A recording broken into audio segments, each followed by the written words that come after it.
तो एक बार फिर से स्वागत है आप सभी का। और आज हम लोग जो है मैग्नेटिक सर्किट ऑलमोस्ट एंड करने जा रहे हैं। कुछ एक दो टॉपिक, हालांकि बहुत ही इंपॉर्टेंट टॉपिक है कंपटीशन के लिहाज से, एक दो टॉपिक जो है बचे हैं, उन एक दो टॉपिक को आज देख लेते हैं। उसके बाद हम लोग जो है इस टॉपिक को बिल्कुल पूरी तरह से क्लोज करेंगे और उसके बाद नया टॉपिक शुरू करेंगे, ट्रांसफॉर्मर।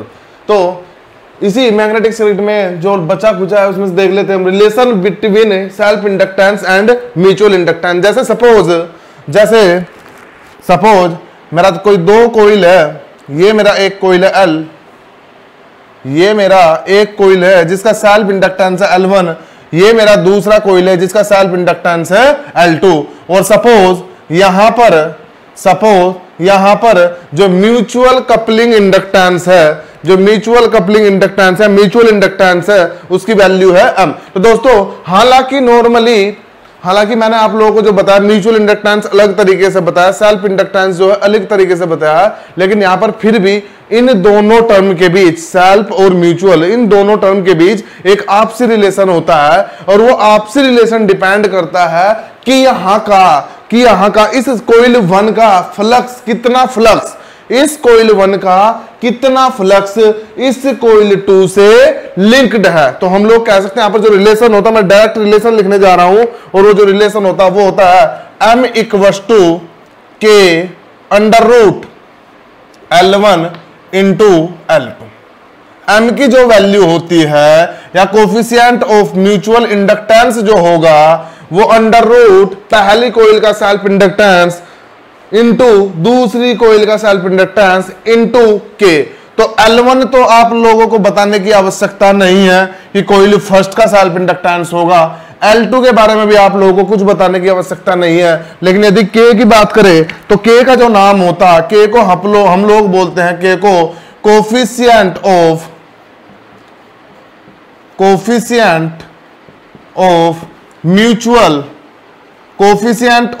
Mutual coupling.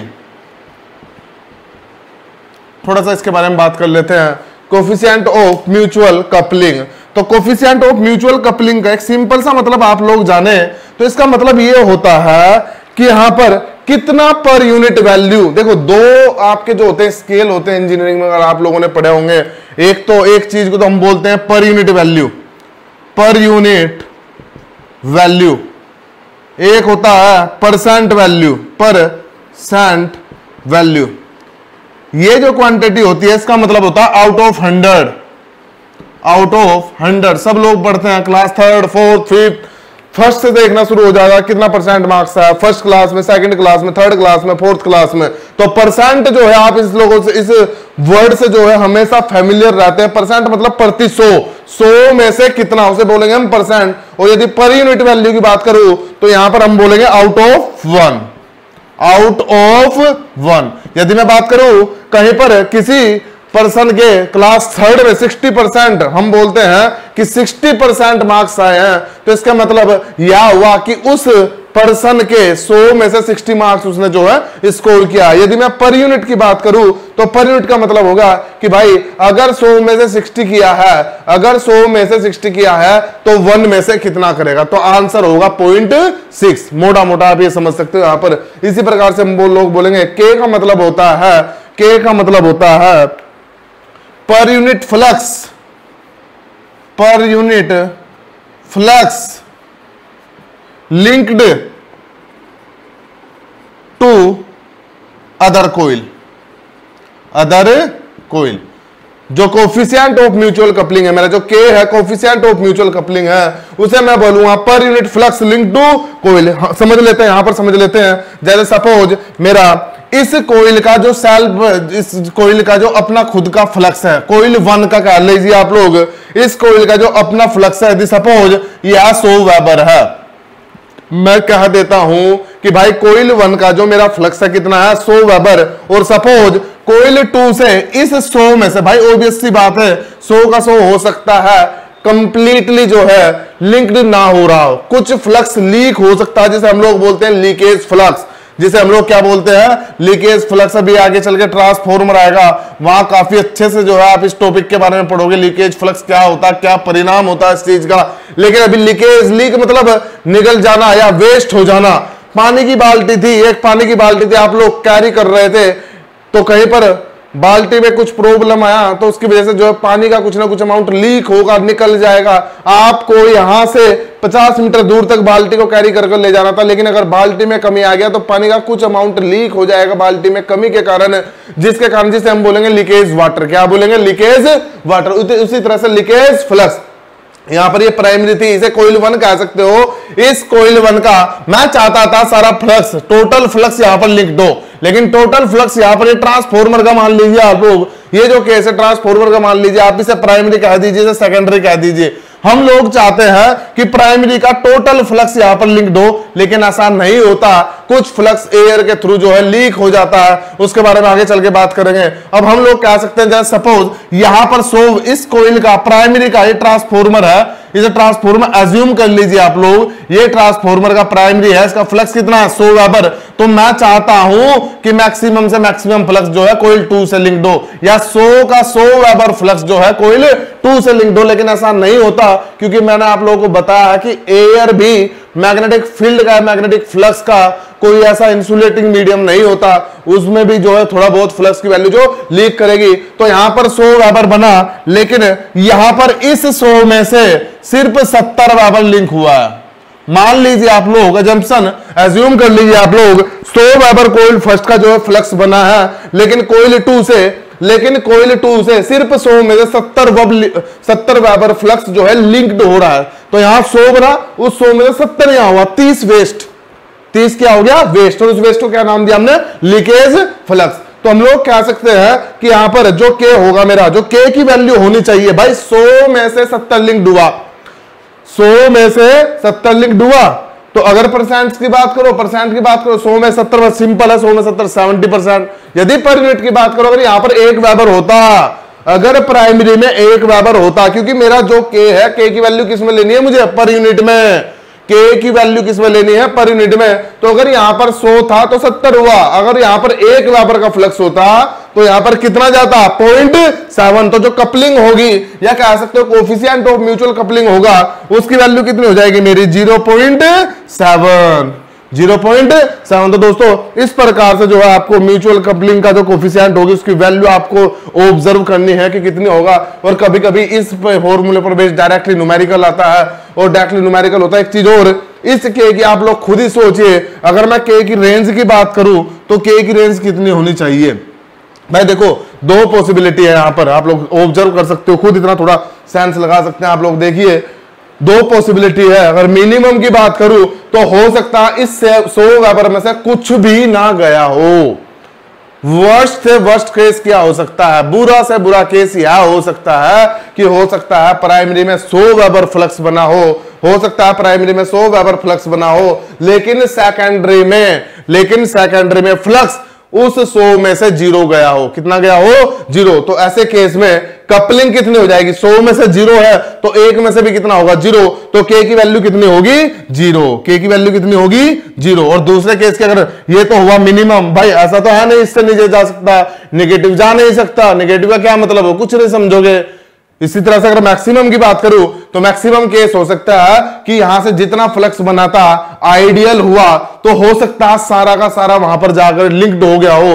तो अगर मैक्सिमम की बात करूं तो मैक्सिमम 100 का 100 यहां पर कनेक्ट होगा, तो 100 में से 100 है तो 1 में से कितना होगा? 1। 1 में से कितना होगा? 1 होता तो 1 में से 1 लिंक्ड होता जाकर, तो के की जो मैक्सिमम वैल्यू होगी वो कितनी होनी चाहिए मेरी? 1। तो इस प्रकार से के की रेंज की बात करूं तो के की जो रेंज होगी वो होनी चाहिए मेरी 0 और 1 के बीच।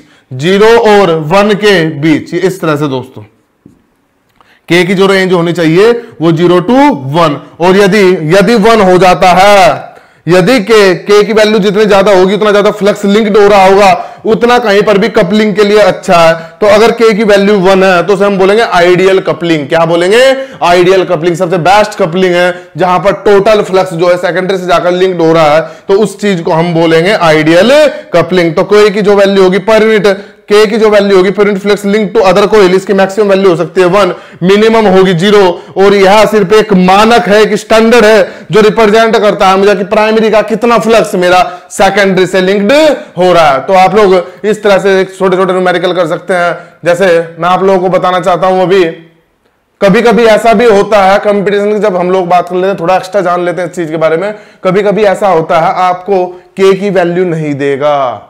कभी कभी ऐसा भी होता है क्वेश्चन में कि आपको के की वैल्यू नहीं देगा।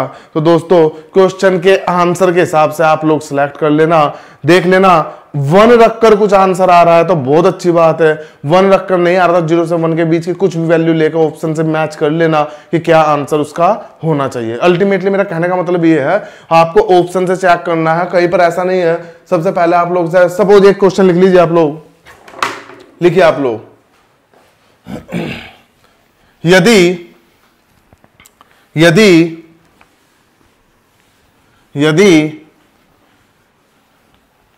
L1 इक्वस टू 9 हेनरी, यदि L1 इक्वस टू 9 हेनरी, यदि L1 equals to 9 henry,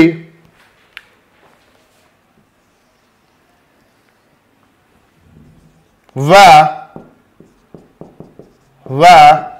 L2 equals to 4 henry हो, व L2 इक्वस टू 4 हेनरी हो, तो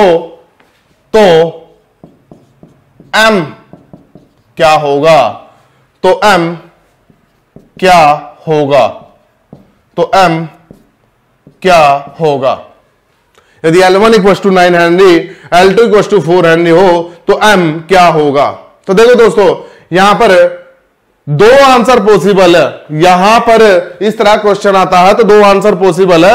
ये आप लोगों को देखना है कि ऑप्शन में किस तरह से क्वेश्चन का आंसर दिया है। पहली बात, यदि आप M पता है, आप लोगों को M का फॉर्मूला पता है K under root L1 into L2, तो यहां पर आप लोग देखोगे कि M बराबर, ठीक है भाई, जो भी कुछ आना है K इंटू 9 इंटू 4, तो यहां पर आ गया K इंटू 6, जो भी कुछ है। अब मुझे K नहीं पता, अब मुझे के नहीं पता। ऐसा करने के बाद आप लोग देखना थोड़ा ऑप्शन, आप लोग थोड़ा सा ऑप्शन देखना, और ऑप्शन में 1 या 1 के की वैल्यू जो है 1 या 1 के समीप, 1 के समीप या नियर, 1 के नियर की वैल्यू का जो सबसे नियर का आंसर होगा वो आंसर जो है आप लोग सेलेक्ट करना। जैसे सपोज करो यहां पर आंसर आ जाता है मेरा, यहां पर आंसर आप लोगों को दे देता है, एक आंसर देता है 3, एक देते 4, एक देता 5.4, एक देता है 2, तो आप लोगों को आंसर जो सिलेक्ट करना है, क्योंकि आप जितनी अच्छी कपलिंग होगी उतना बेटर है। और सबसे अच्छी कपलिंग, भले उसने ना बोला हो क्वेश्चन में, भले उसने क्वेश्चन में ना बोला हो, लेकिन बाय डिफॉल्ट है कि अच्छी कपलिंग जो है आप लोग सेलेक्ट करोगे। और अच्छी कपलिंग के लिए जो इसका आंसर आना चाहिए वो कितना चाहिए? 5.4। हो सकता है ऑप्शन एक 6 दिया होता, हो सकता है एक ऑप्शन 6 दिया होता, उस केस में आप लोग सेलेक्ट करते 6। तो आप लोग देख लेना इस प्रकार से जो कुछ क्वेश्चन आते हैं। तो यहां पर के की डेफिनेशन मैंने बता दी, के का मतलब मैंने आप लोगों को बता दिया, के की रेंज मैंने आप लोगों को बता दी। अब यदि मैं के की यूनिट की बात करूं, यूनिट, तो यूनिट आप लोग देख सकते हो के इक्वल टू होगा मेरा M upon under root L1 into L2। M की unit henry, under root henry into henry, तो यहां पर क्या आ गया? हेनरी स्क्वायर, ये हेनरी, तो इसे कैंसिल आउट करोगे तो इसका मतलब होगा यूनिट लेस, इसका मतलब होगा यूनिट लेस। तो हम कह सकते हैं कि अगर म्यूचुअल कपलिंग कोएफिशिएंट के बारे में बात करें तो M बराबर K under root L1 L2, K की जो रेंज होगी 0 to 1 पर यूनिट, कितना उधर प्राइमरी से जाके कनेक्ट हो रहा है वो किसकी वैल्यू होगी? K की। और अगर उसकी यूनिट की बात करो तो कैसी क्वांटिटी होगी? Unit less. तो ये जो सब था, ये एक रिलेशन के बारे में मैंने आप लोगों को बताया। आगे जो है हम लोग बात करते हैं energy of an inductor.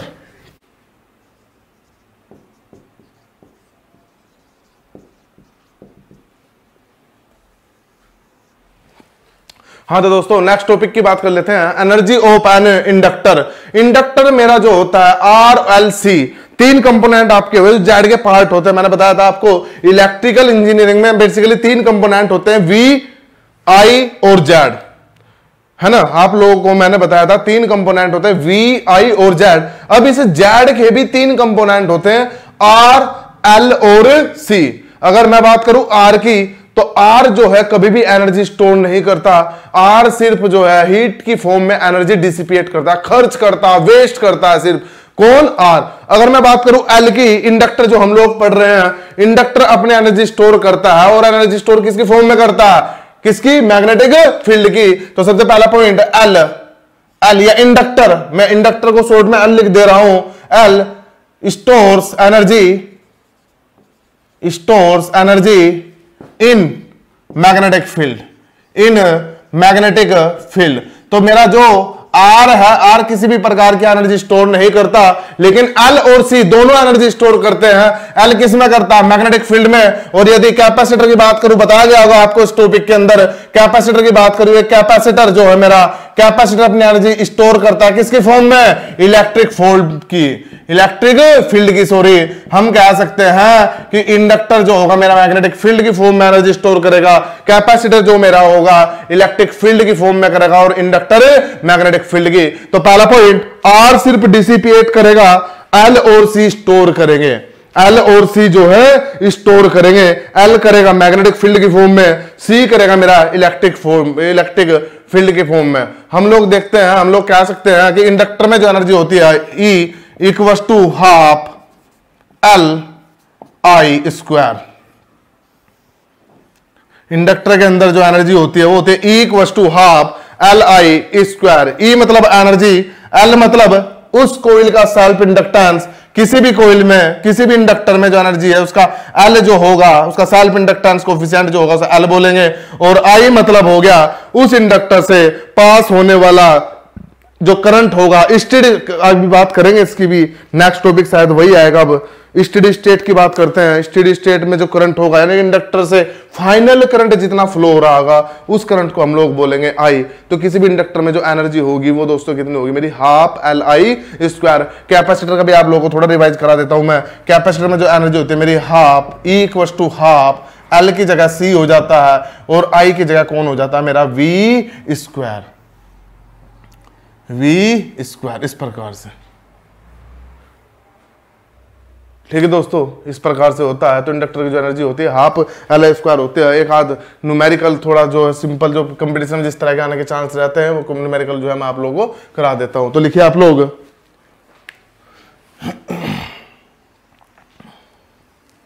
Question कई बार कंपटीशन में आ चुका है, आता भी है नॉर्मली।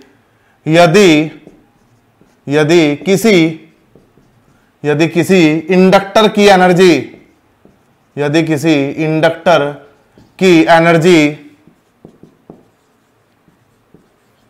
2 गुना हो रही हो, 2 गुना हो रही हो, तो करंट में कितना परसेंट इंक्रीमेंट, कितना परसेंट इंक्रीमेंट हुआ होगा?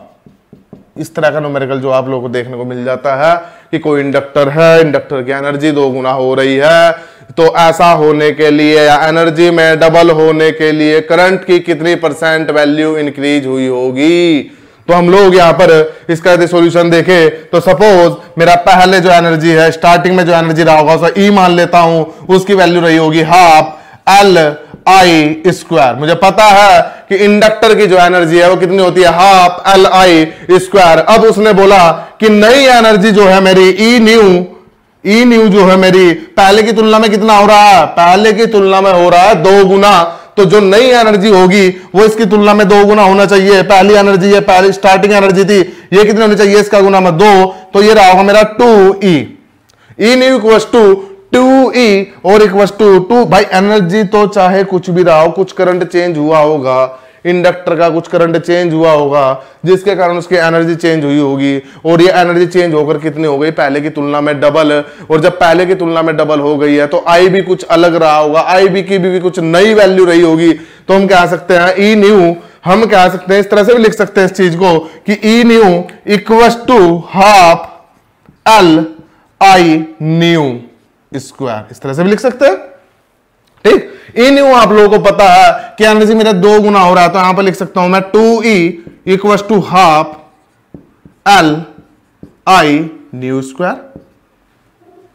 ठीक भाई, अब देखिए आप लोग, इसे इक्वेशन फर्स्ट कह दीजिए, इसे इक्वेशन सेकंड कह दीजिए, ठीक। अगर मैं यहां पर फर्स्ट अपॉन सेकंड करूं तो यहां पर मैं देखूंगा फर्स्ट अपॉन सेकंड है, सेकंड अपॉन फर्स्ट, जो भी आप लोगों को अच्छा लगे। तो E अपॉन 2E equals to half LI square upon half LI new square, ये कह सकते हो। तो यहां पर आप लोग कैंसिल आउट कीजिए, ये कैंसिल आउट किया आपने, ये कैंसिल आउट हुआ, ये कैंसिल आउट हुआ। तो यहां से जो आप लोगों को प्राप्त होगा वो प्राप्त होगा दोस्तों 1/2, भाई इधर कैंसिल आउट करके 1/2 बचा, equals to I upon I new दोनों का स्क्वायर, इस प्रकार से।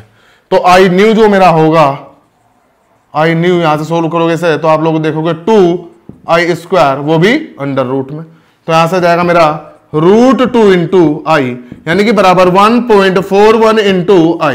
तो पहले स्टार्टिंग में करंट कितना था, स्टार्टिंग में करंट कितना था मेरा, स्टार्टिंग में करंट I था। अब उसके बाद हुआ क्या, कुछ करंट चेंज हुआ होगा, और करंट चेंज होने के बाद उसकी एनर्जी चेंज हुई, तो एनर्जी 2 गुना हो रही थी। 2 गुना होने के केस में करंट उसका कितना रहा होगा, अब पहले की तुलना में 1.41 टाइम। तो हम लोग यहां पर क्वेश्चन दो तरह से पूछा जा सकता है। एक तो ये पूछ सकता है वह कि करंट में कितना % इंक्रीमेंट हुआ, कितना % बढ़ोतरी हुई या कितना % वृद्धि हुई। तो कितना % पूछा उसने, कितना हुआ, कितना इंक्रीमेंट हुआ।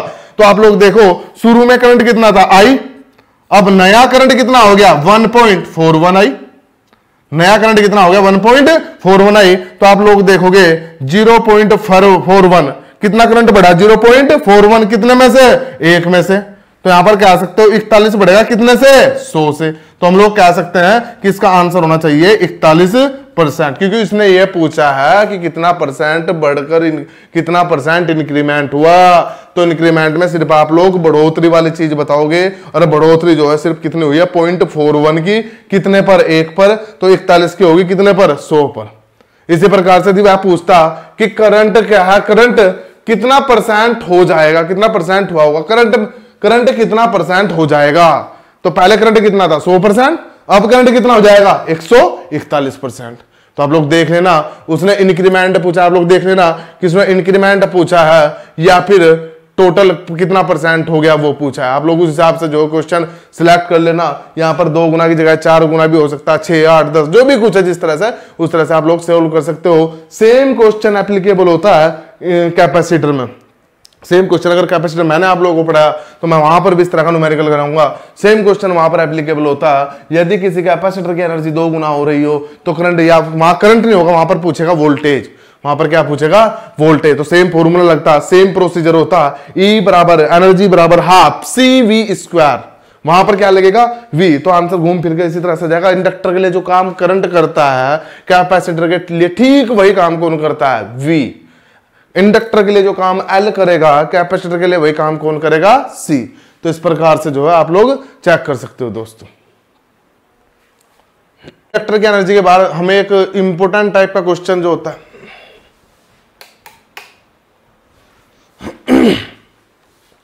ओके।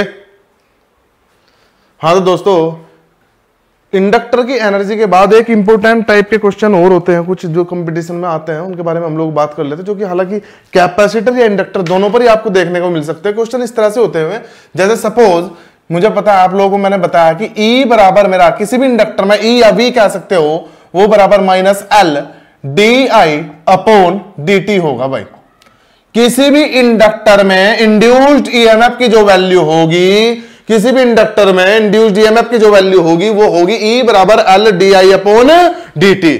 तो हम लोग क्वेश्चन कभी कभी इस प्रकार से आ जाता है, जैसे यदि क्वेश्चन, मैं डायरेक्ट 2 या 3 क्वेश्चन करा देता हूं, आप लोगों के कॉन्सेप्ट जो क्लियर हो जाएंगे। यदि किसी इंडक्टर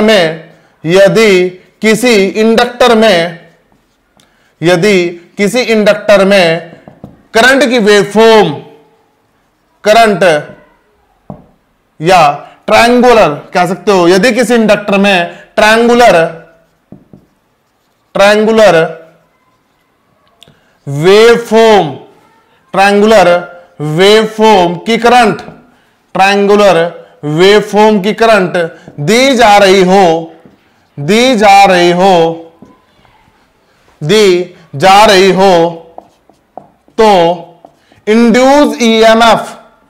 तो इंड्यूस ईएमएफ या वोल्टेज भी बोल सकते हैं आप लोग, कि वेव शेप क्या होगी, कि वेव शेप मतलब किस तरह की वेव फॉर्म होगी, कि वेव शेप क्या होगी। यहां से आप लोग इस तरह से देख सकते हैं। अब मैं आप लोगों को सिखाने जा रहा हूं दोस्तों, ट्रायंगुलर वेव फॉर्म का मतलब हुआ ये जो गिवन है कि किसी इंडक्टर में ट्रायंगुलर वेव फॉर्म दी गई है, किसी इंडक्टर में ट्रायंगुलर वेव फॉर्म दी गई है। और जो मेरा ट्रायंगुलर वेव फॉर्म होता है वो सब लोग आप जानते होंगे कि वो कुछ इस प्रकार से होगा, या इस तरह से भाई त्रिभुजाकार शेप बनेगी पॉजिटिव हाफ साइकिल में और नेगेटिव हाफ साइकिल में। पॉजिटिव हाफ साइकिल में वेव फॉर्म मेरी कुछ इस प्रकार से रही होगी, नेगेटिव हाफ साइकिल में ठीक इसका सिमेट्रिक अपोजिट साइड में कुछ इस प्रकार से। तो दोस्तों ये जो है ये आपको बताना है अब कि ये तो मेरा भाई गिवन है मुझे आई, ये मुझे आई गिवन है। इस एक्सिस पर आप लोग कह सकते हो टाइम है, तो मेरे से पूछा है कि ई की वेव फॉर्म क्या होगी, कि ई की वेव फॉर्म क्या होगी, मुझे ई पूछा गया है यहां पर।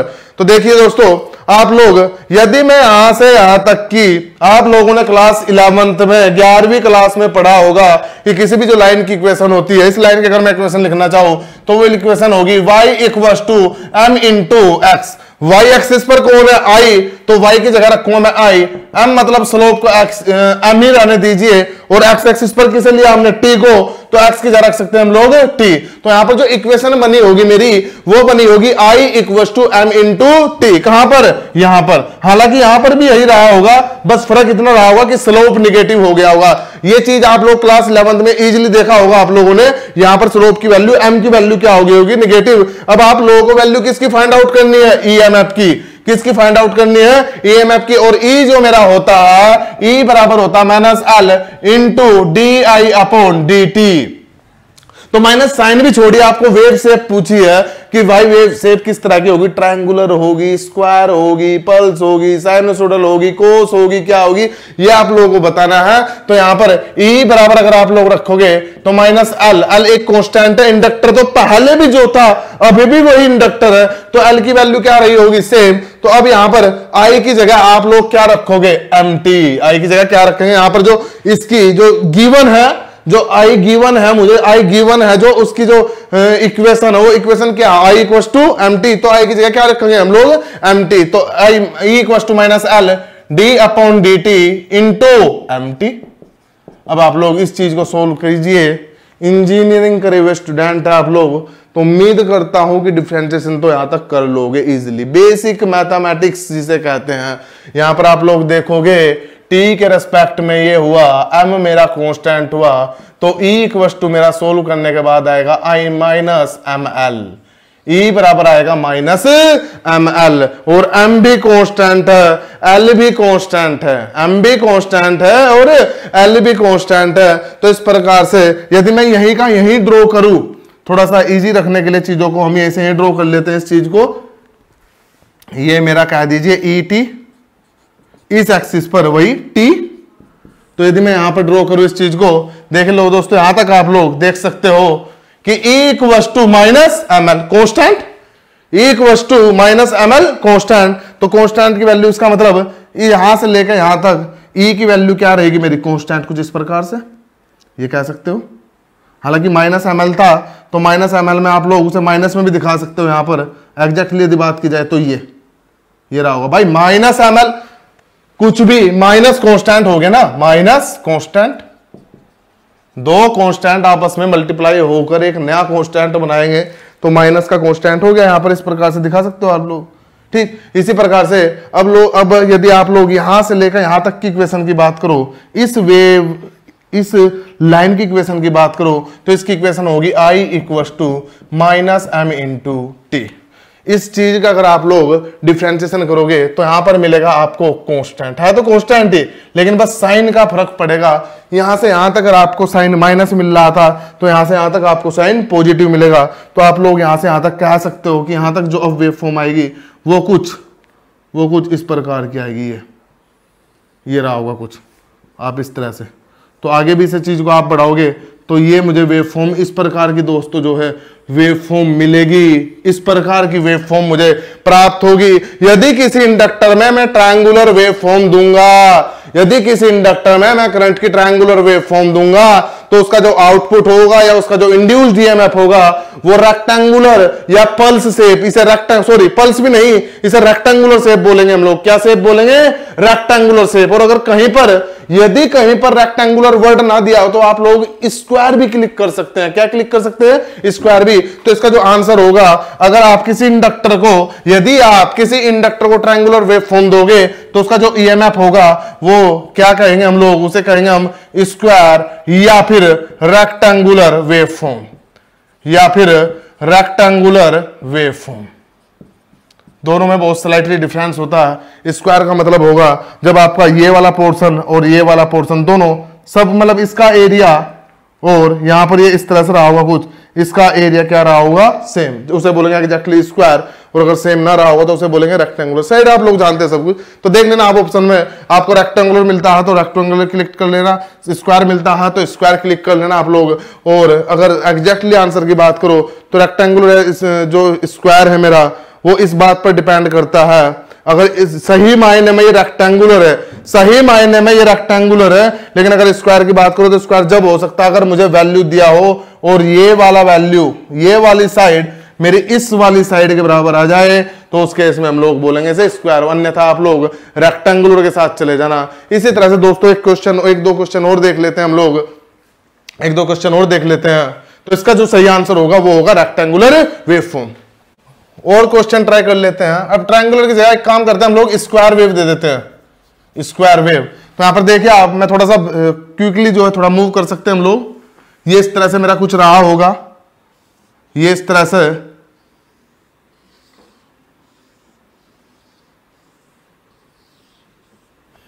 यहां पर मेरा आई टी रहा होगा, इस एक्सिस पर जो है मेरा टी रहा होगा, ये इस प्रकार से स्क्वायर वेव हमें गिवन है।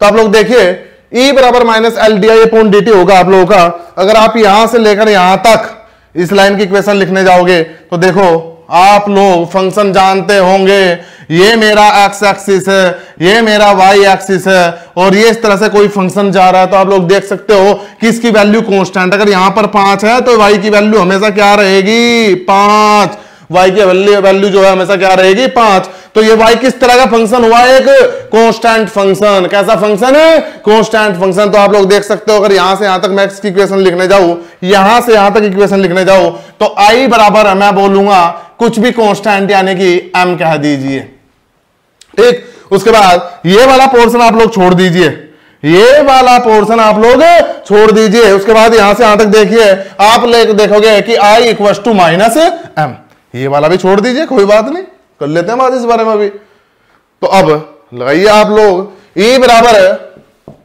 Minus L D I upon D T, ठीक है भाई।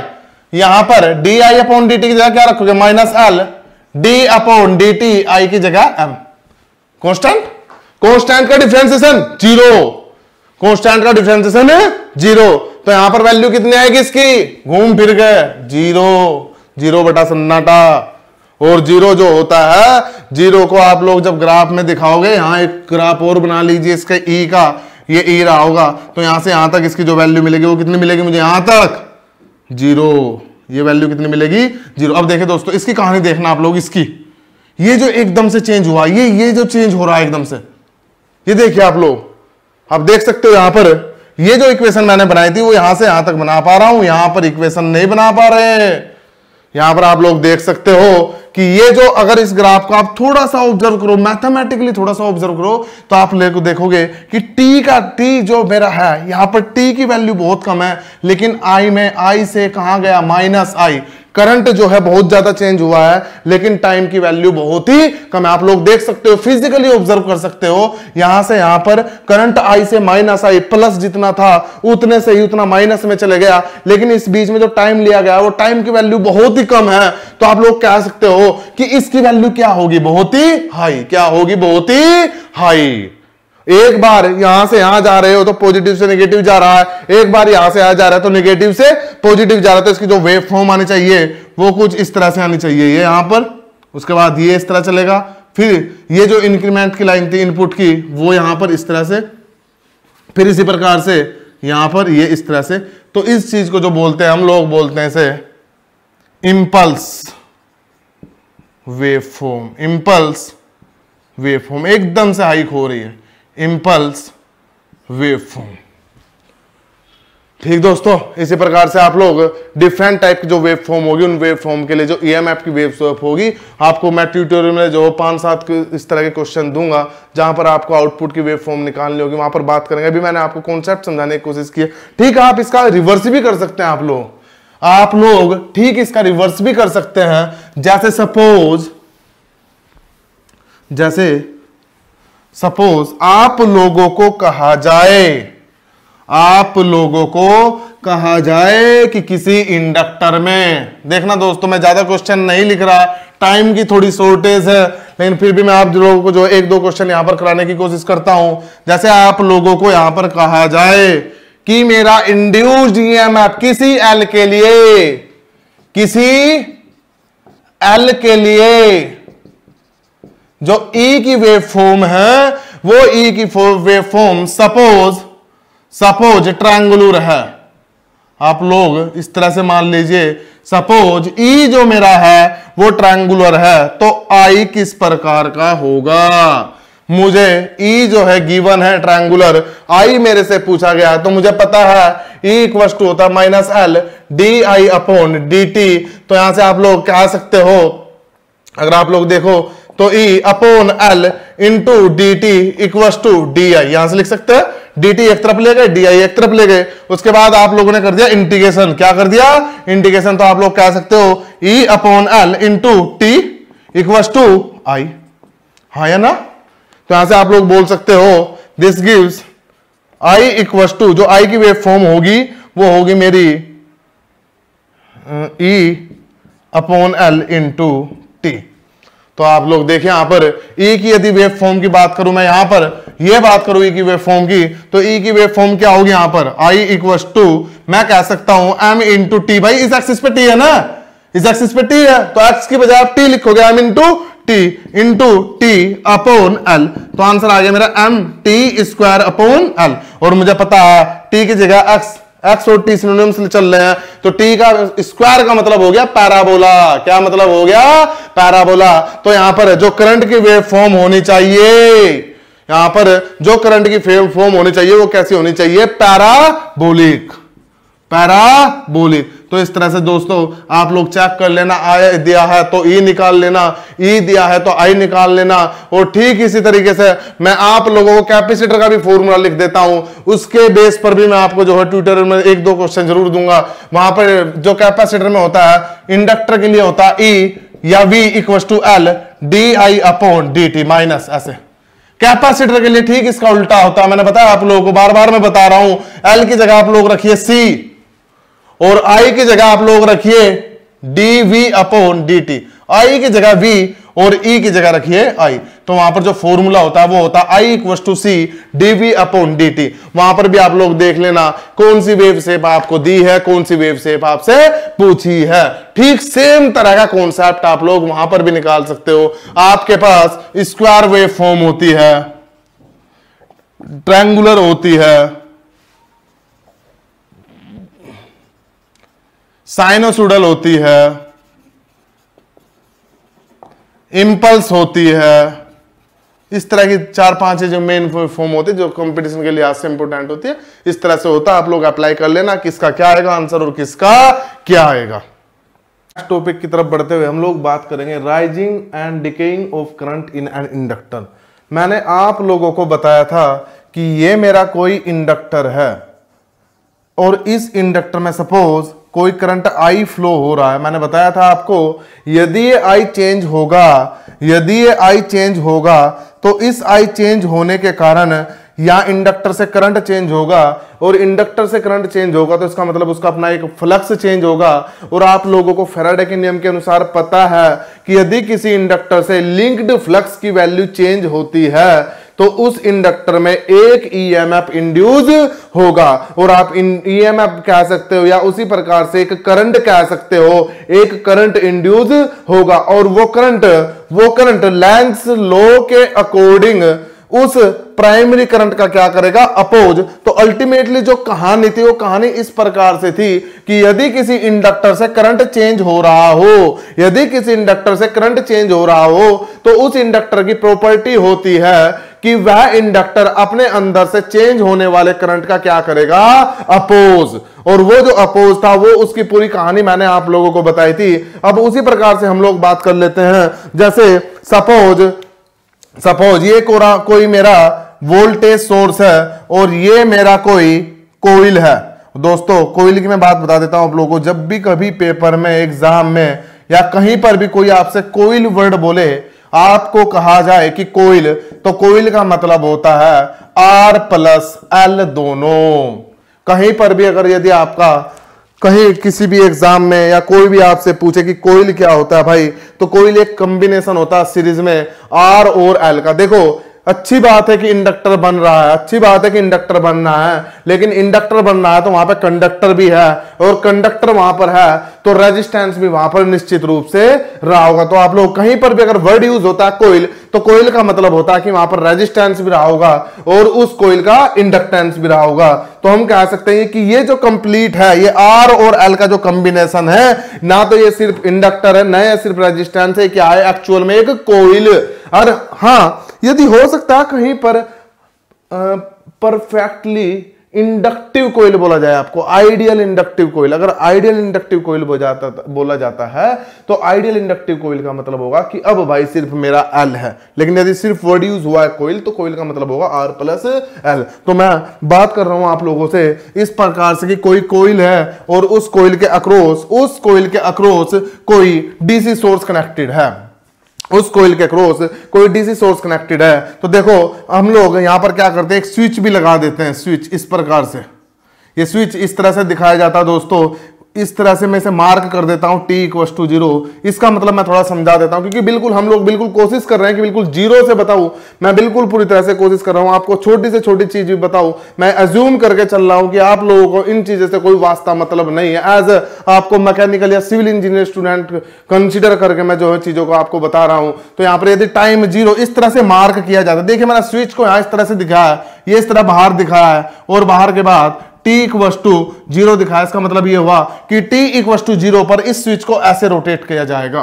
तो ये स्विच यहां पर अभी सर्किट ओपन ना होगा, अभी सर्किट ओपन ना होगा, तो यहां ये सर्किट डेड है, इसमें कोई भी करंट फ्लो नहीं हो रहा होगा। T=0 इस तरह से मार्क करता हूं तो इसका मतलब ये हुआ, चाहे क्वेश्चन में बताया जाए आपको या ना बताया जाए, लेकिन आप लोग खुद से अज्यूम कर लोगे कि भाई T=0 पर ये स्विच मेरा यहां से यहां आ रहा है, ओपन कंडीशन से कहां आ रहा है, क्लोज कंडीशन में। T=0 से पहले ये स्विच यहां रहा होगा इस प्रकार से। T=0 से पहले ये स्विच मेरा इस प्रकार से रहा होगा, तो सर्किट कैसा हुआ, ओपन। उसके बाद मैंने मार्क इस तरह से किया, इस एरो का भी इस तरह से लगाया, तो T=0 पर इस स्विच को इधर लाया जा रहा है। इसका मतलब कहां लाया जा रहा है, इसे क्लोजिंग कंडीशन में। तो हम कह सकते हैं अभी तक ये जो मेरा स्विच था ओपन था। स्विच क्या था, ओपन, स्विच ओपन। और आप लोगों को स्पेशली अदर ब्रांच के लोगों को मैं बता देता हूं, स्विच ओपन का मतलब होता है, एक्चुअल में हम लोग घर में देखते हैं, हम लोग बोलते हैं ऑन एंड ऑफ।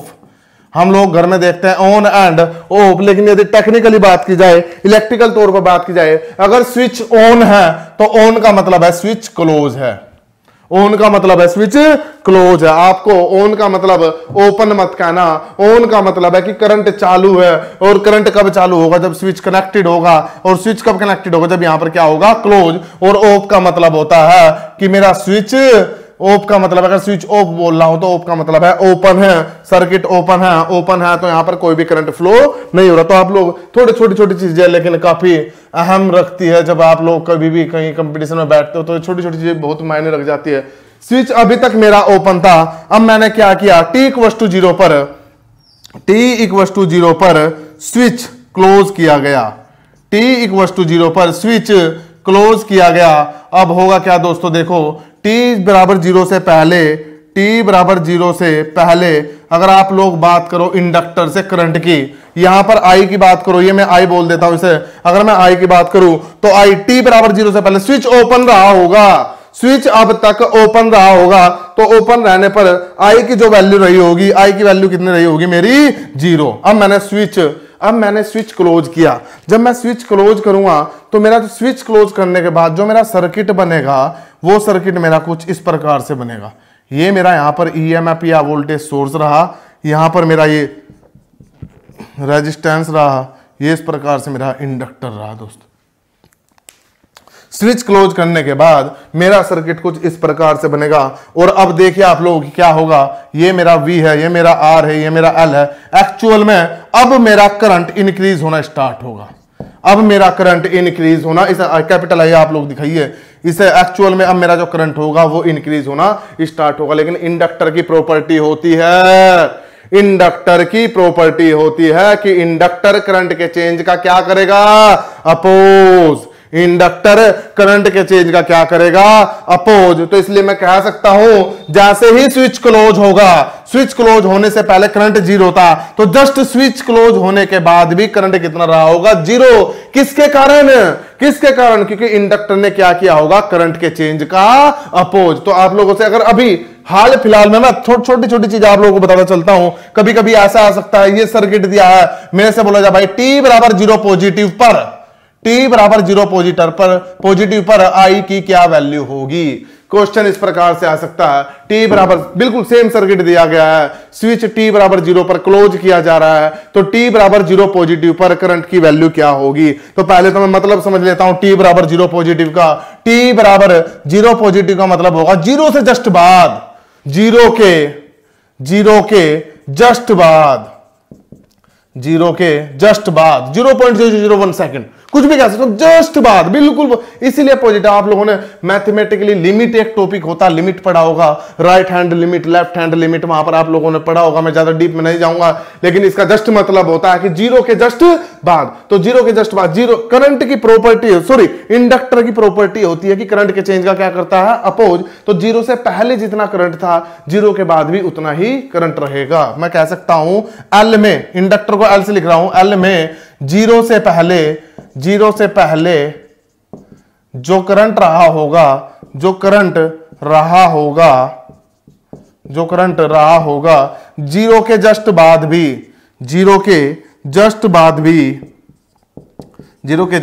भी वही रहेगा, 0 के जस्ट बाद भी वही रहेगा। तो अगर आपसे क्वेश्चन पूछा जाता है t बराबर 0 पॉजिटिव पर आई की क्या वैल्यू होगी, तो t बराबर 0 पॉजिटिव पर छोड़िए, आप t बराबर 0 से पहले देख लीजिए। t बराबर 0 से पहले करंट कितना था, 0, सर्किट ओपन था, तो सर्किट डेड था, कोई भी करंट फ्लो नहीं हो रहा था। तो इस प्रकार से कह सकते हो कि t बराबर 0 से पहले करंट कितना था, 0। तो t बराबर 0 के जस्ट बाद भी करंट की वैल्यू कितनी होगी, 0। तो आपसे पूछा जाए t बराबर 0 पॉजिटिव पर करंट, तो आंसर होगा सिंपली 0। ये आप लोग कहीं कहीं छोटे छोटे पॉइंट लिखते चलिए, आप लोग उतार लीजिए, सभी कहीं लिख लीजिए, काम आएगा आगे चलकर।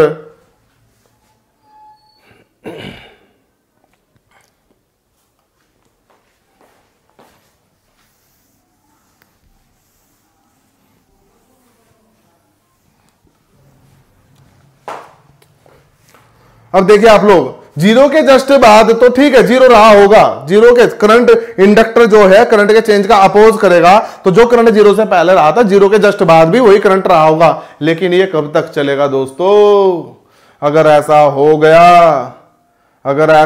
गया तो इंडक्टर में जो करंट पहले था वही बाद में हमेशा रहेगा। पहले करंट ऑब्वियस सी बात है कि 0 रहा होगा, तो इसका मतलब यह है कि हमेशा इंडक्टर में करंट कितना रहेगा, 0।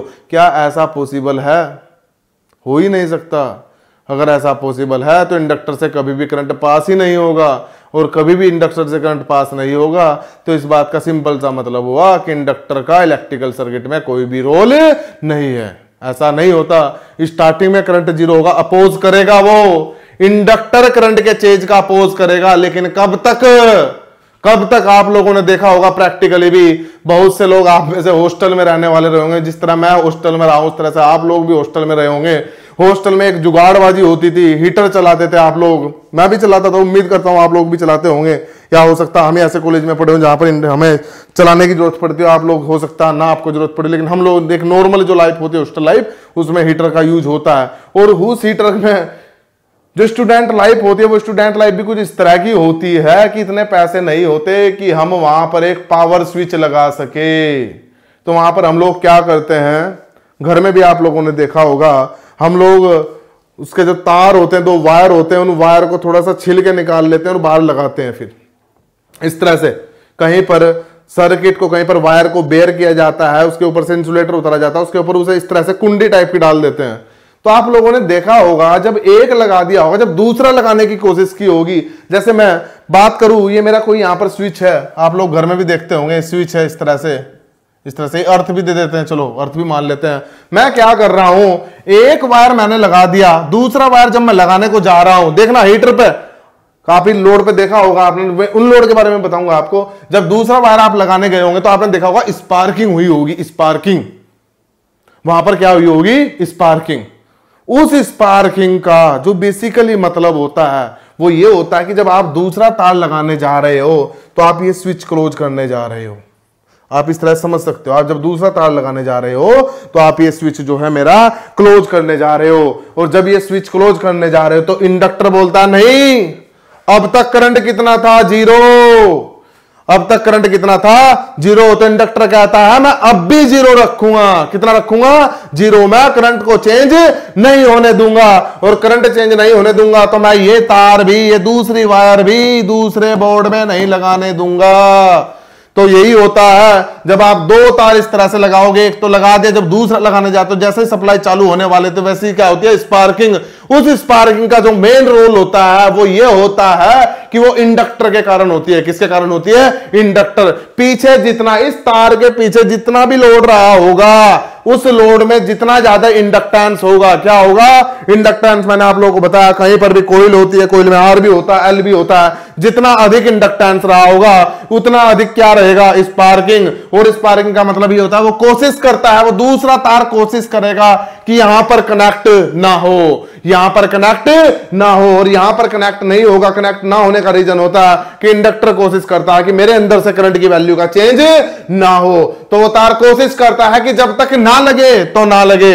अभी करंट कितना था, जब तक नहीं कनेक्ट था तो करंट कितना था, 0। तो कोशिश करेगा कि करंट कितना रहे, 0। करंट कितना रहे, 0। इसके लिए कोशिश करेगा कि दूसरा वायर कनेक्ट ना हो। लेकिन आप बाहुबली हो, बाहर से आपके अंदर बहुत ताकत है, आप तार को लगाकर ही मानोगे, आप उस तार को फोर्सफुली ऐसे घुसा के ही मानोगे, लगा के ही मानोगे। तो वहां पर देखोगे अब आपकी फोर्स अधिक हो गई इंडक्टर की फोर्स से, तो उस तार को कनेक्ट होना पड़ेगा। और एक बार अगर तार लग गया, एक बार तार अगर लग गया, उससे करंट फ्लो हो गया, तो अब इंडक्टर बोलेगा देख अब ऐसा, अब तूने करंट फ्लो करा दिया मेरे अंदर 5 एम्पियर, अब मैं कोशिश करूंगा, अब मैं इंडक्टर कोशिश करूंगा कि इस 5 एम्पियर को चेंज ना करूं। अगर एक बार वायर कनेक्ट हो गया तो अब कोशिश होगी कि वायर डिस्कनेक्ट ना हो। तो इसलिए हम लोग देखते हैं, प्रैक्टिकल लाइफ में भी देखते हैं, जब आप लोग बिजली चोरी करते हो, जब तक तार नहीं लगता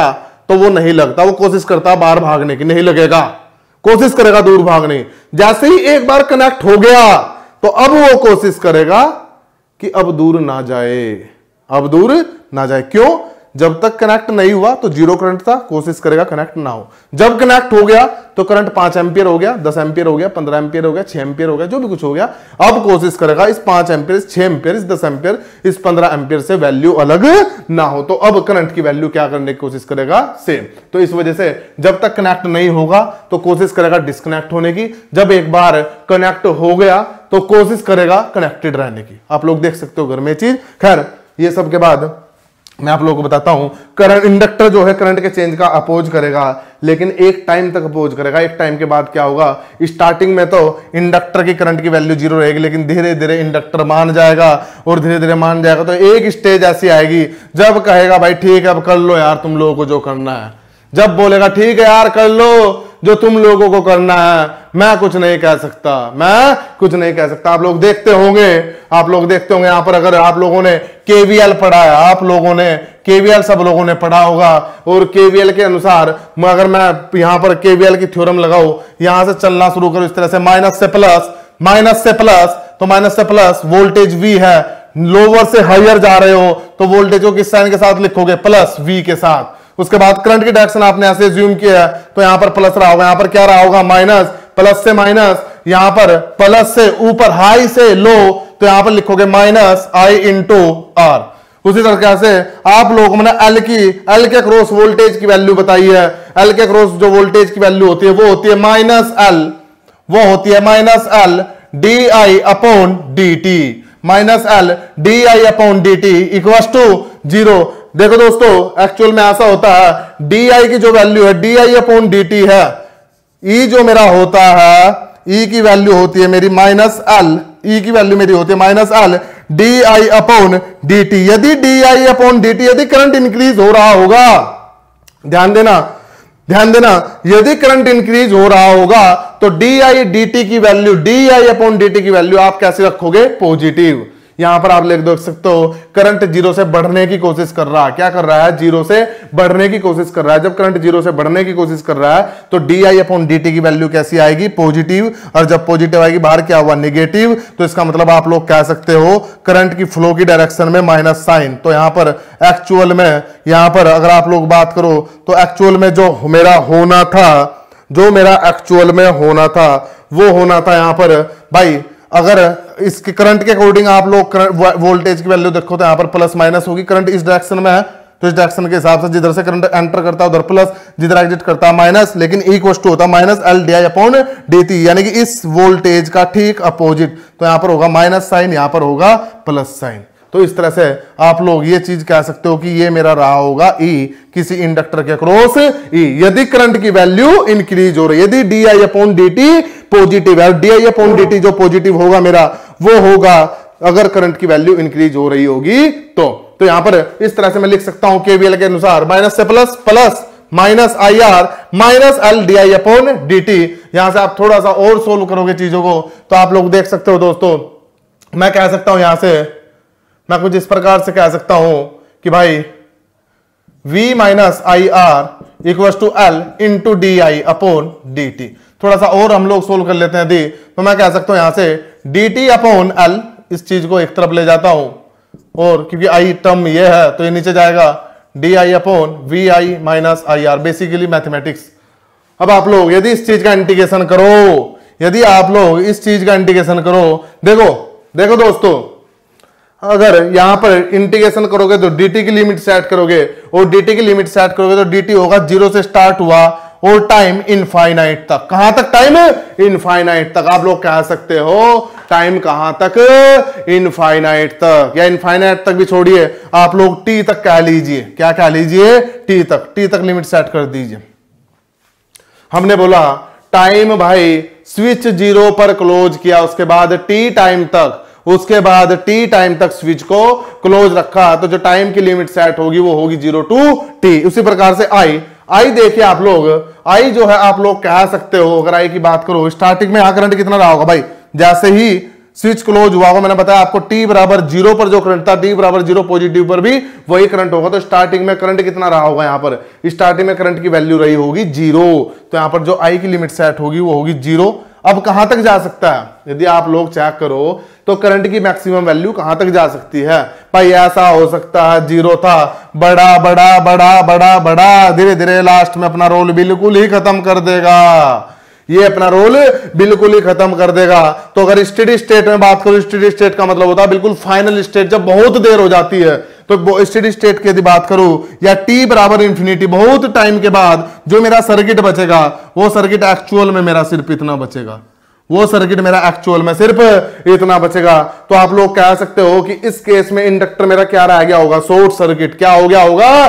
शॉर्ट सर्किट। और जब शॉर्ट सर्किट हो गया होगा तो करंट क्या रहा होगा? मैक्सिमम। भाई अब तो इस कंपोनेंट का रोल ही नहीं है, अब इस कंपोनेंट का कोई भी रोल नहीं है, तो करंट कहां जाएगा? आई मैक्सिमम, आई मैक्सिमम बोल दीजिए आप लोग, आई मैक्सिमम। और आई मैक्सिमम आप लोग यहां से निकाल सकते हैं, इसकी वैल्यू V होगी, इसकी वैल्यू क्या होगी? R। तो आई मैक्सिमम जो मेरा होगा वो आई मैक्सिमम होगा मेरा V अपॉन R। इस तरह से, इससे मैक्सिमम तो करंट हो नहीं सकता। यहां पर इंडक्टर अगर 0 भी कर दिया तो मैक्सिमम करंट कितना होगा मेरा? V upon R। अब इसी प्रकार से आप लोग इस चीज को अगर मैथमेटिकली सोल्व करोगे, मैं डायरेक्ट लिख दे रहा हूं, आप लोग सोल्व कर सकते हो। मैथमेटिक्स आप लोग जानते होंगे, तो यहां पर जो मैथमेटिक्स करके फॉर्मूला आएगा वो आएगा मेरा आई टी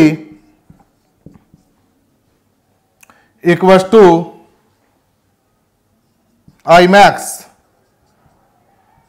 1 माइनस ई की power minus T upon L into R. इस प्रकार से इस चीज को आप लोग सोल्व करोगे, इस चीज को आप लोग अगर सोल्व करोगे आई के टर्म में, तो आई के टर्म में सोल्व करने के बाद आई किसी भी टाइम पर टी, आई टी का मतलब होता है, यहां पर मैं लिख देता हूं थोड़ा थोड़ा दोस्तों, यहां पर लिख देता हूं इस साइड, आई टी का जो मतलब होगा आई टी, इसका मतलब होगा टी टाइम पर आई की वैल्यू, टी टाइम पर आई की वैल्यू, इस तरह से। ठीक, अच्छा इसी चीज को आप लोग आगे देखो तो ये जो होता है दोस्तों, ये यहां पर इसकी जगह लिख सकता हूं मैं आई टी, आई टी मतलब किसी भी मोमेंट पर करंट, ये जो सोल्व करने के बाद आएगा किसी भी मोमेंट पर current maximum current into 1 minus E मतलब एक्सपोनेंशियल फंक्शन ई की पावर एक्स। आप लोगों ने पढ़ा होगा ई की पावर, इस तरह से पढ़ा होगा मैथमेटिक्स में, ई की पावर एक्स, ई की पावर माइनस 2x, ई की पावर 5x, ई की पावर tx, कुछ भी इस तरह से पढ़ा होगा। तो यहां पर कह सकते हो I two equal to I max, I max मतलब मैक्सिमम करंट, 1 मतलब न्यूमेरिकल वैल्यू, ई मतलब एक्सपोनेंशियल फंक्शन और टी मतलब टी टाइम। ये जो आपने किसी मोमेंट पर करंट t बराबर 2 सेकंड पर करंट, तो यहां पर t की वैल्यू 2 सेकंड और it की वैल्यू 2 सेकंड पर करंट की वैल्यू। तो यहां पर इस तरह से सोल्व करोगे तो यहां पर लिख सकते हो आई मैक्स 1 माइनस ई की power minus T upon tau. यहां से आप लोग देखोगे, तो जो टाउ की वैल्यू है वो होती है मेरी एल अपॉन आर, और इस चीज को हम लोग बोलते हैं टाइम कांस्टेंट, इस चीज को हम लोग बोलते हैं टाइम कांस्टेंट। एक बेसिक एक फिक्स क्वांटिटी होती है किसी भी आरएल सर्किट के लिए, इसी प्रकार से आरसी सर्किट के लिए भी होती है, उसी प्रकार से एलसीआर सर्किट के लिए भी होती है, सबके लिए होती है। लेकिन यहां पर हम बात सिर्फ आरएल सर्किट की कर रहे हैं, तो आरएल सर्किट के लिए टाइम कांस्टेंट या टाउ की जो वैल्यू होती है वो होती है एल अपॉन आर। तो मैंने यहां पर इस एल अपॉन आर की जगह सीधा क्या रख दिया, टाउ। यहां पर क्या रख दिया, सीधा टाउ। आप लोग इसे नोट डाउन कर लीजिए, फिर इस फॉर्मूले पे जो है मैं बातें करता हूं आगे। ये जो था, ये जो मैंने बताया, ये मैंने आपको बताया राइजिंग, ये बताया मैंने करंट स्टार्टिंग में जीरो था, जीरो था, जीरो था, जीरो था, जीरो था, उसके बाद टी टाइम पर करंट आई हुआ।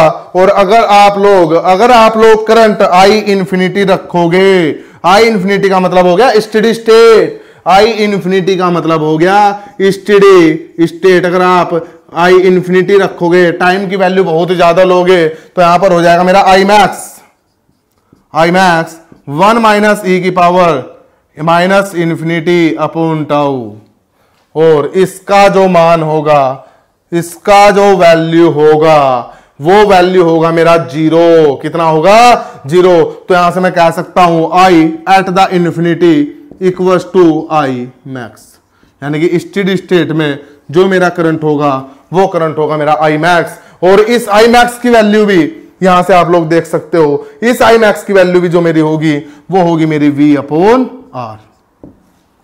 बात करेंगे आगे, आप लोग इसे नोट डाउन कर लीजिए पहले जरा थोड़ा।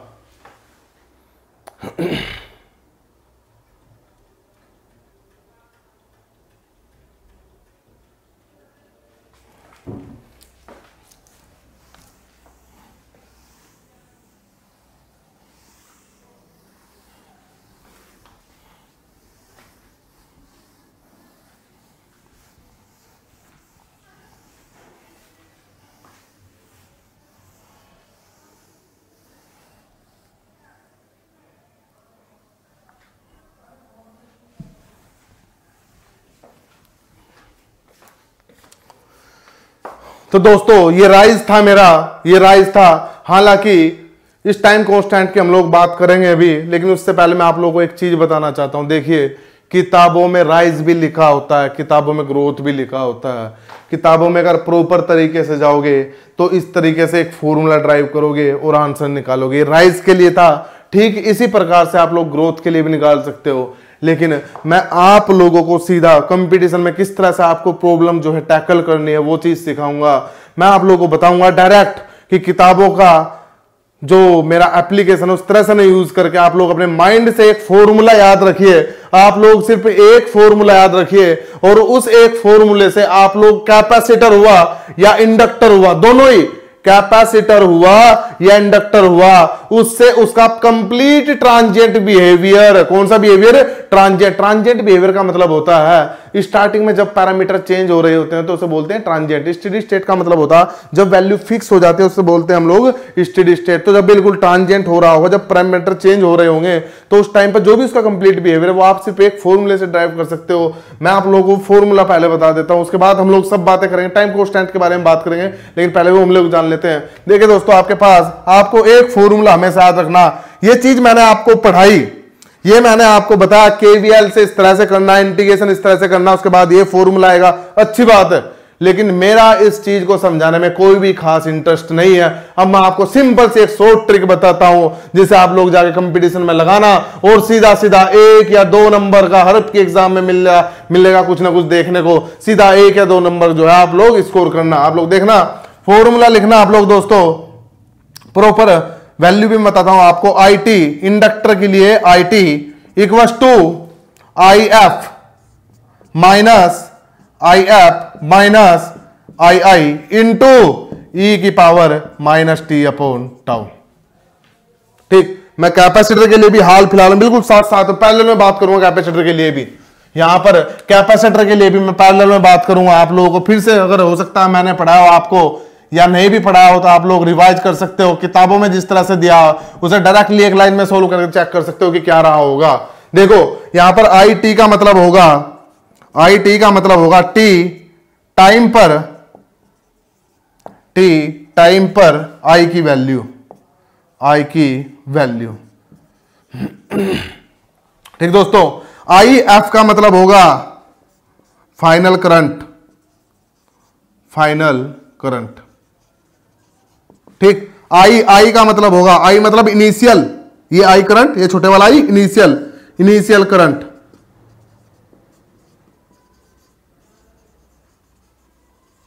ठीक, T मतलब टाइम, टाउ मतलब टाइम कांस्टेंट,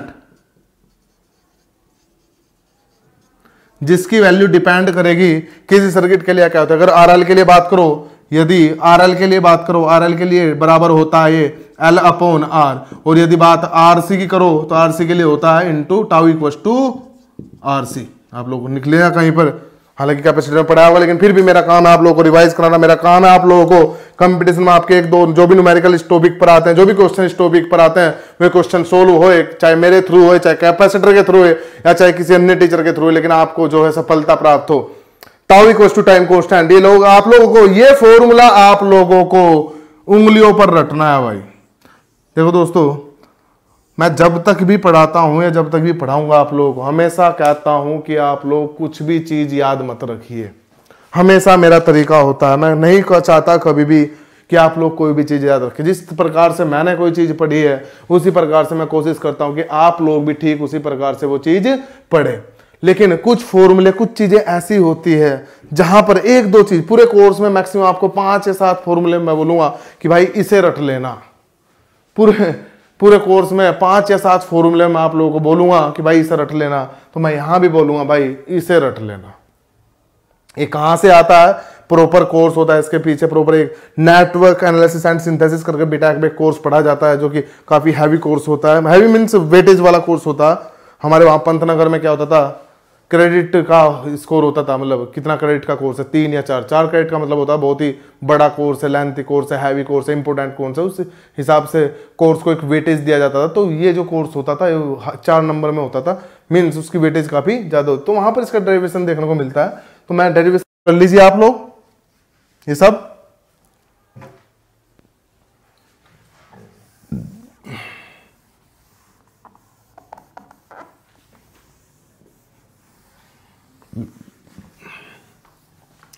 अब देखिए शॉर्ट में आप सब चीजें आप लोगों को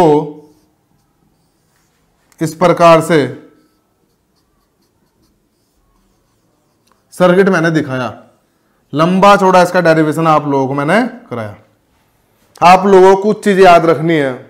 किसी भी मोमेंट पर current IT IF final value, current की final value minus IF current की फाइनल वैल्यू माइनस करंट की initial value II into E to the power minus T upon tau. Tau मतलब टाइम कांस्टेंट।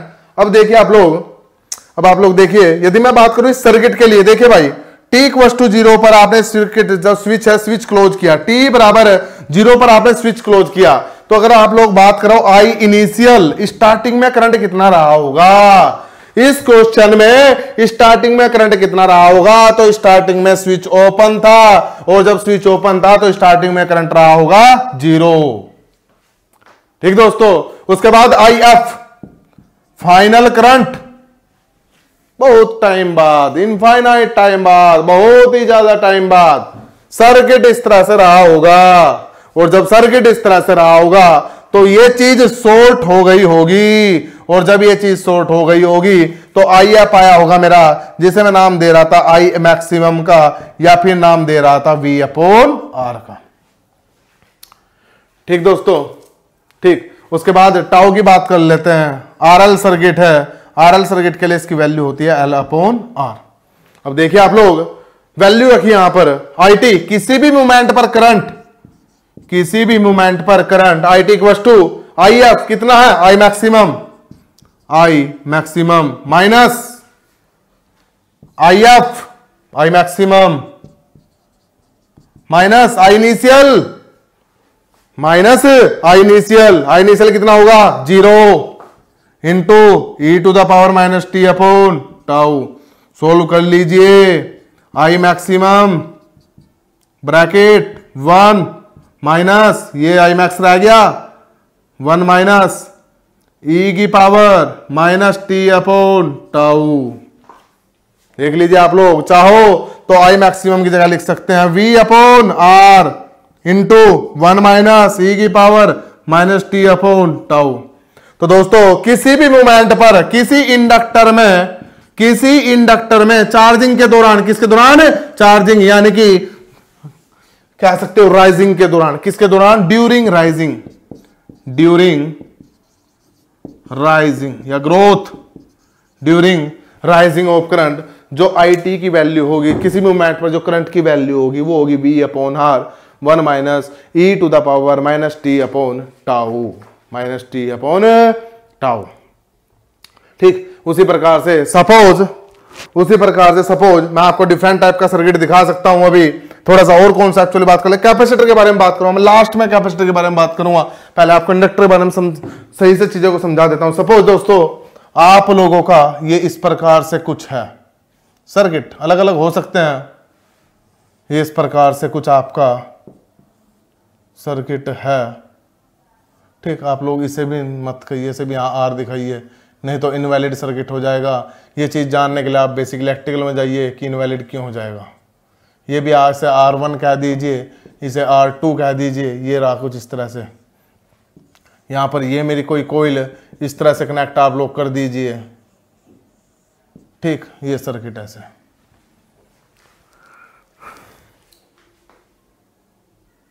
ठीक है दोस्तों, अब actual में क्या था, t बराबर 0 से पहले, t बराबर 0 से पहले S1 close S2 open.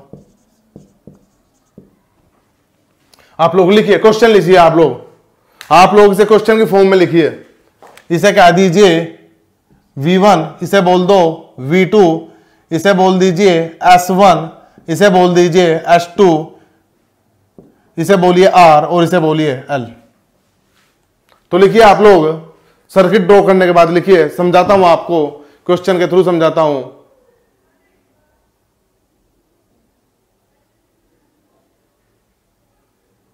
t बराबर 0 से पहले, t बराबर 0 से पहले, t बराबर 0 से पहले S1 क्लोज था, t बराबर 0 से पहले S1 क्लोज था, वह S2 ओपन था। t बराबर 0 से पहले S1 क्लोज था, वह S2 0 था, वह S2 0 था। अब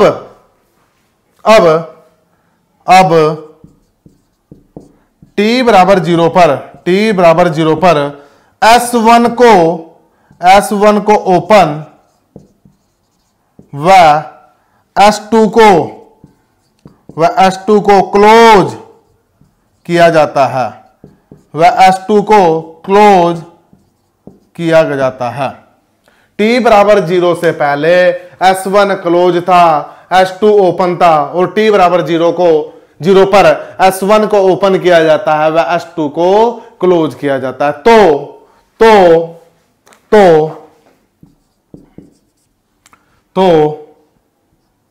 IT, यहां कह सकते हो करंट की वैल्यू IT, तो IT की क्या वैल्यू होगी, IT की क्या वैल्यू, ये आप लोग बोलिए, IT भी छोड़िए, आप लोग लिखिए I3, आप लोग लिखिए I3 का मतलब हुआ 3 सेकंड बाद, I3 का मतलब हुआ 3 सेकंड। तो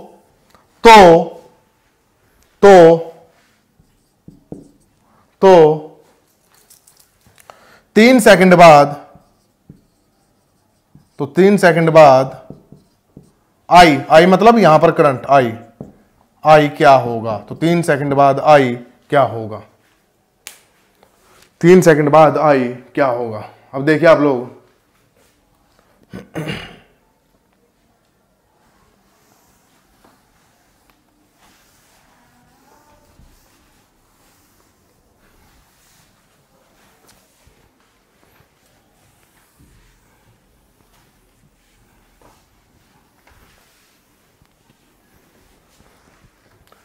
सर्किट बना लीजिए दोनों के लिए। पहले t बराबर 0 से पहले सर्किट क्या रहा होगा भाई, ये रहा होगा कुछ इस तरह से,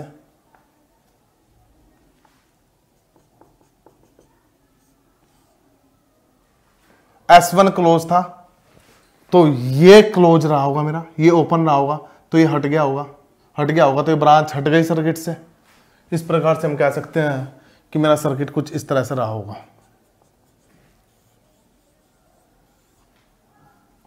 ये रहा होगा R1, इसे नाम दिया आप लोगों ने R, ये नीचे वाला है, बीच वाला सोर्स तो हट गया पूरा, इसे नाम दिया V1, इसे नाम दिया L। ठीक, t बराबर 0 के बाद यदि बात करूं मैं, तो अब t बराबर 0 के बाद S1 ओपन, तो ये ब्रांच ओपन हो गई मेरी, अब सर्किट ये बचा इतना सिर्फ, क्योंकि ये क्लोज हो गया तो ये बचा इतना। तो यहां पर कह सकते हो आप लोग, ये रहा होगा मेरा R2, ये रहा होगा मेरा V, और ये इस तरह से रहा होगा मेरा ये, इसे नाम दे दीजिए R2, इसे नाम दे दीजिए R, इसे L और इसे V2। इस प्रकार से रहा होगा दोस्तों। देखो आप लोगों को t बराबर 0 से पहले बहुत देर तक क्वेश्चन में बोला है नहीं बोला है, आप लोगों को समझनी है चीजों को। t बराबर 0 से पहले बहुत देर तक, t बराबर 0 से पहले बहुत देर तक सर्किट इस तरह से रहा होगा, तो इस इंडक्टर की कोई भी वैल्यू नहीं रही होगी, शॉर्ट हो गया होगा। क्या हो गया होगा, शॉर्ट। क्या हो गया होगा, शॉर्ट। और जब शॉर्ट हो गया होगा, तो मेरा जो यहां पर करंट रहा होगा वो रहा होगा I बराबर V1, भाई ये शॉर्ट हो गया, V1 upon R1 plus R, ये तो खत्म हो गया ना, इसका मतलब ही खत्म हो गया, ये ऐसा रहा होगा कुछ, तो यहां पर करंट रहा होगा I बराबर V1 upon R1 plus R। ठीक, I इनिशियल। अब t बराबर 0 पर आपने स्विच क्लोज किया तो सर्किट बन गया मेरा ऐसा। अब इस सर्किट में देखना, पहला जो मैंने आपको पीछे दिखाया एग्जांपल, जो इससे जस्ट पहले दिखाया, वहां पर पहले सर्किट डेड पड़ा था, कोई भी सोर्स कनेक्ट नहीं था,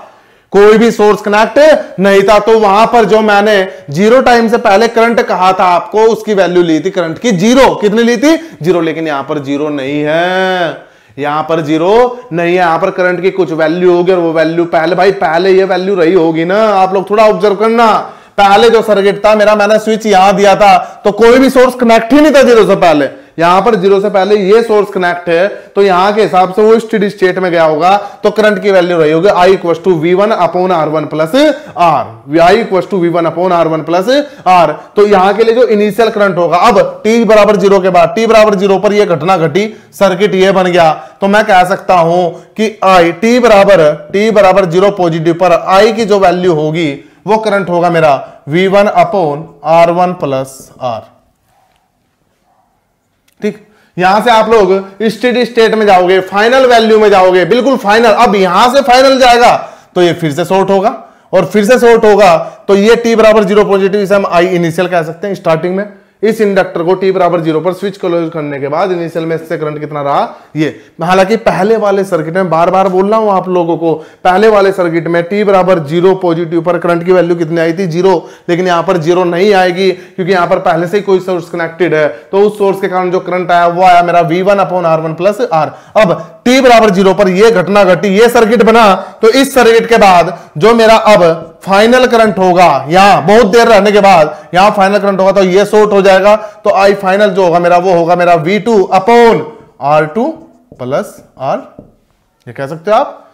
तो I इनिशियल आप लोगों ने फाइंड आउट कर लिया, IF आप लोगों ने फाइंड आउट कर लिया। अब आप लोगों को अब निकालना है, अब आप लोगों को निकालना है IT। ठीक भाई, फॉर्मूला होता है IF, फॉर्मूला होता है IF मतलब V2 upon R2 plus R minus IF मतलब V2 upon R2 plus R minus I initial कितना मेरा V1 upon R1 plus R, V1 upon R1 plus R into e to the power minus t upon tau. अब देखिए tau आप लोग time constant की भी हालांकि अभी मैंने बात की नहीं, लेकिन करेंगे। टाइम कॉन्स्टेंट जो मेरा था L equivalent upon R equivalent. तो यहां सर्किट देख लीजिए आप लोग, ये दोनों किस में कनेक्टेड है, सीरीज में, ये दोनों किस में कनेक्टेड है, सीरीज में। तो जो R इक्विवेलेंट होगा मेरा वो हो जाएगा R2 प्लस R, और L सिंगल है तो यहां पर हो गया L इस प्रकार से। तो इसकी वैल्यू जो आएगी मेरी वो मैं टाउ रख देता हूं यहां पर, आप लोग टाउ की वैल्यू रख सकते हो कि टाउ की वैल्यू कितनी होगी, ये इतनी। थोड़ा सा और आप लोग सोल्व करोगे से, तो ऐसे आप लोग जो भी कुछ आ रहा है आपका, तो फाइनल मैं ये लिख देता हूं इतना, इसके बाद आप मैथमेटिकली सोल्व कर सकते हो ऑप्शन में, जिस प्रकार से भी आंसर गिवन है उस प्रकार से आप लोग क्रॉस चेक उस चीज को कर सकते हो। तो दोस्तों इस प्रकार से आपको राइज देखना है, इस प्रकार से क्या देखना है आपको, राइज। ठीक, अब थोड़ा सा मैं डीके का भी दिखा देता हूं आपको। अल्टीमेटली ये फॉर्मूला ध्यान रखना है, ये फॉर्मूला ध्यान रखने के बाद आप लोगों को फाइनल वैल्यू चेक करनी है, आप लोगों को इनिशियल वैल्यू चेक करनी है, आप लोगों को टाइम कांस्टेंट चेक करनी है। तो उससे वहां से आपको, हालांकि स्टार्टिंग में करंट पूछेगा, यहां पर स्टार्टिंग में करंट पूछेगा तो सीधा V1 upon R1 upon R हो जाएगा। फाइनल करंट पूछेगा तो सीधा V2 upon R2 plus R हो जाएगा। लेकिन यदि इस बीच का करंट उसने पूछा, यदि इस बीच का करंट उसने पूछा, तो आप इस इक्वेशन के माध्यम से फाइंड आउट करोगे।